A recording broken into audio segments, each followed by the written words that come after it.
আসসালামু আলাইকুম এভরিওয়ান। আমি আসলে পড়াশোনা নিয়ে কোনো আফসোস রাখতে চাই না। যদি সফলতা অর্জন নাও করি, তারপরেও পড়াশোনা নিয়ে কোনো আফসোস রাখতে চাই না। আমি একটু শেয়ার করি। আমি এখন বর্তমানে ইসলামী বিশ্ববিদ্যালয়ে পড়াশোনা করছি। বাট আমার টার্গেট ছিল বা আমি চেয়েছিলাম ঢাকা বিশ্ববিদ্যালয়ে পড়তে। সাধারণত যারা মানবিকের শিক্ষার্থী তাদের বেশিরভাগ না, সবারই ইচ্ছা থাকে যে ঢাবিতে পড়বে।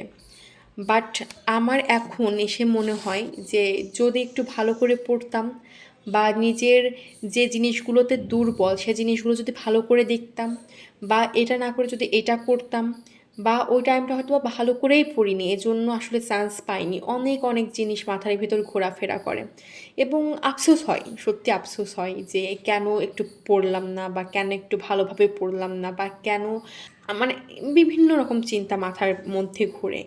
বাট আসলে পিছনে যেই জিনিস ফেলে এসেছি আর সেই জিনিস নিয়ে ভাবলে তো চলবে না।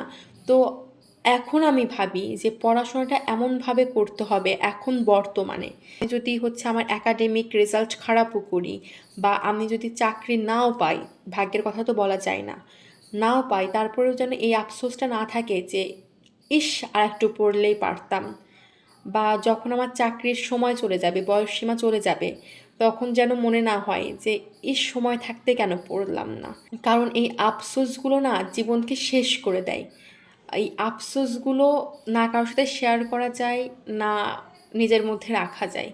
তো এখন যতটুকু পারছি চেষ্টা করছি পড়াশোনা আগায় নিয়ে যাওয়ার এবং এই আফসোসটা যাতে ভবিষ্যতে আমার না করা লাগে। এজন্য যতটুকু আমার দ্বারা সম্ভব আমি চেষ্টা করে যাচ্ছি। জানি না কি হবে ভবিষ্যতে।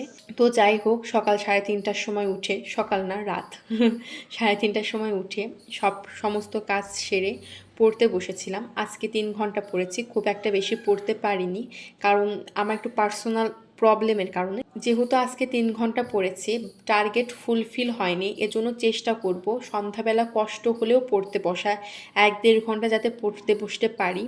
বাট সকালে জাস্ট আমি একটা টপিকই শেষ করেছি। অ্যান্ড এই তো ছিল আজ সকালে আমার স্টাডি সেশন। দেখা হবে পরবর্তী স্টাডি সেশনে ইনশাআল্লাহ। ততক্ষণ পর্যন্ত ভালো থাকবেন, সুস্থ থাকবেন, পড়াশোনার চেষ্টা করবেন এবং আমার জন্য দোয়া করবেন। আল্লাহ হাফেজ।